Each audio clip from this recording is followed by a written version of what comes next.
तर आणखी एक महत्त्वाची घडामोड ज्याचं खरं तर ज्या घटनेकडे संपूर्ण महाराष्ट्रातल्या राजकीय वर्तुळाचं लक्ष आहे आणि ती म्हणजे शिवसेना पक्षाचं नाव आणि चिन्हाबाबत सुप्रीम कोर्टात असलेल्या महासुनावणीकडे। तर काही वेळामध्ये या महासुनावणीला सुरुवात होणार आहे आणि कालसारखाच आजही उद्धव ठाकरेंचे वकील कपिल सिब्बल हे सुप्रीम कोर्टामध्ये जोरदार युक्तिवाद करणार असल्याचं कळतंय। तेव्हा कालच्या युक्तिवादामध्ये कपिल सिब्बल यांनी निवडणूक आयोगावर काही प्रश्न उपस्थित केलेले होते। आज ते काय युक्तिवाद करतात हे पाहणं अत्यंत महत्त्वाचं ठरणार आहे।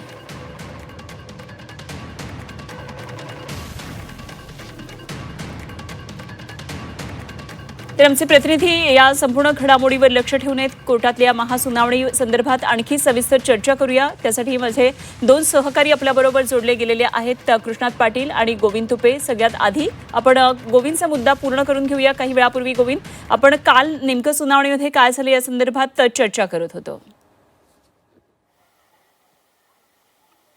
नक्कीच आपण जर बघितलं तर कालच्या सुनावणीच्या दरम्यान ज्या पद्धतीनं कपिल सिब्बल यांनी ठाकरे गटाची बाजू मांडत असताना काही कायदेशीर ज्या गोष्टींवर बोट ठेवलं, त्याच मुद्द्यांच्या आधारावर मी बोलत असताना एक गोष्ट सगळ्यात महत्त्वाची होती की आपण पुन्हा एकदा की न्यायालयानं या सुनावणीच्या सुरुवातीलाच कपिल सिब्बलांना दोन प्रश्न उपस्थित केले होते।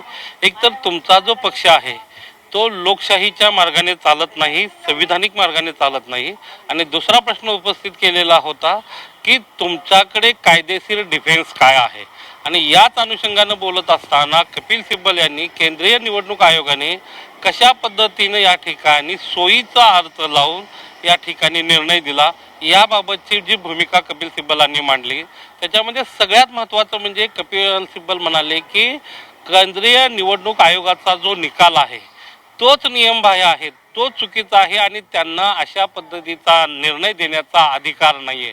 आणि त्यामुळं केंद्रीय निवडणूक आयोगाच्या सगळ्या कारकिर्दीवर एकूणच सगळ्या त्यांच्या या सगळ्या सुनावणी प्रक्रियेवर प्रश्नचिन्ह उपस्थित करण्याचा प्रयत्न जो आहे तो कपिल सिब्बलांनी कालच्या सुनावणीच्या दरम्यान केलेला आहे। एकूणच बघितलं तर या सुनावणीकडे राज्यभरातला आणि देशभरातल्या सगळ्याच राजकीय पक्षांचं लक्ष लागलेलं आहे, कारण हा निर्णय जो आहे तो लँडमार्क डिसिजन असणार आहे, मैलाचा दगड असणार आहे। सगळ्यात महत्त्वाचे यातले काही जे मुद्दे उपस्थित केले त्याच्यामध्ये त्यांनी म्हटलं होतं की जर 2018ची शिवसेनेची जर मूळ घटना जी आहे पक्षाची ती जर बेकायदेशीर होते तर त्याच घटनेच्या आधारावर एकनाथ शिंदेंना तुम्ही मुख्य नेतेपद कसं काय बहाल केलं।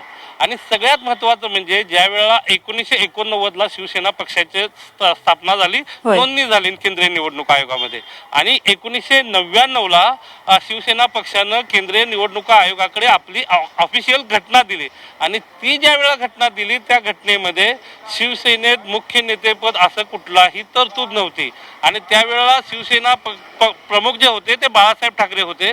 आणि त्यानंतर एक सगळ्यात महत्त्वाचा जो कळीचा जो मुद्दा येतो की 2010ला याच्यामध्ये काही बदल झाले, परंतु जे नव्यानं रजिस्टर झालेले पक्ष होते त्यांच्यासाठीच्या या गाईडलाईन्स होत्या, परंतु आमचा पक्ष जो आहे तो यापूर्वीच रजिस्टर झालेला आहे आणि आम्हाला जर नवीन काही गाईडलाईन्सनुसार काही अंमलबजावणी करणं अपेक्षित होतं तर त्याबाबत केंद्रीय निवडणूक आयोगाकडून कुठलं साधा एक पत्र देखील आलं नाही, कुठलीही नोटीस आली नाही, याही मुद्द्यावर त्यांनी लक्ष वेधलं। आणि त्यापुढे जात असताना कपिल सिब्बल असं म्हणाले, जर समजा असं म्हणताना ते म्हणतात की जर आमची घटना नियमबाह्य आहे, आम्ही लोकशाहीच्या मार्गाने काम करत नाही आहोत, परंतु त्याच घटनेचा आधार घेऊन तुम्ही एकनाथ शिंदेना मुख्य नेतेपद कसं काय बहाल करता, त्याच घटनेच्या आधारावर ती लाभाची पदं उपभोगतात, मग ते मुख्यमंत्री होतात, बाकीचे सगळे हे होतात। आणि सगळ्यात महत्त्वाचा पेच प्रसंग जो वारंवार या सगळ्या सुनावणीच्या अनुषंगाने येतो आहे की मूळ पक्ष कोणता, की विधिमंडळातला पक्ष की या ठिकाणी बाहेरची संघटना,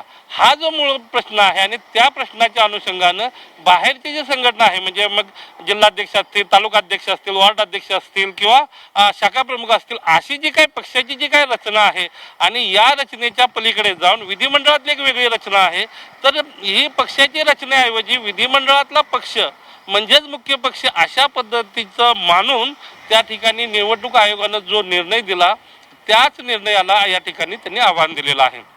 सगळ्यात महत्त्वाचं म्हणजे एकूणच या सगळ्या घडामोडीच्या अनुषंगानं ज्या पद्धतीनं केंद्रीय निवडणूक आयोगाचे लक्तर या ठिकाणी कपिल सिब्बल काढतायत, त्यामुळं कुठेतरी शिवसेनेच्या गोटात, खास करून उद्धव ठाकरेंच्या गटामध्ये आणि शिवसैनिकांमध्ये एक कमालाचं उत्सुकता आहे. आणि आपण जर काही रेफरन्सेस बघितले तर काही दिवसापूर्वी उद्धव बाळासाहेब ठाकरे यांनी स्वतः त्यांच्या पक्षाच्या काही कोर टीमची बैठक घेतली होती आणि त्यावेळेला त्यांनी संकेत देताना असं म्हटलं होतं की पक्षाचं चिन्ह जे आहे ते आपल्याला मिळू शकतं आणि जर आपल्याला नाही मिळालं तर ते चिन्ह गोठवलं जाऊ शकतं. त्यामुळं उद्धव ठाकरे एवढं कॉन्फिडेंटली कशाच्या आधारावर आपल्या कार्यकर्त्यांना सांगतायत हा पण या ठिकाणी चर्चेचा मुद्दा होऊ शकतो. परंतु ज्या पद्धतीनं कपिल सिब्बलांनी या ठिकाणी जी बाजू मांडलेली आहे ते पाहता या ठिकाणी निवडणूक आयोग असेल किंवा शिंदेचे जे वकील असतील यांच्या समोर नक्कीच पेचप्रसंग उभे राहिलेले आहे. आणि मला वाटते गोविंद हाच खूप महत्त्वाचा मुद्दा आहे, कारण कपिल सिब्बलांनी ज्या पद्धतीने युक्तिवाद करत निवडणूक आयोगावर आरोप केलेले आहेत किंवा एकंदरीतच निवडणूक आयोगाच्या कार्यपद्धतीवर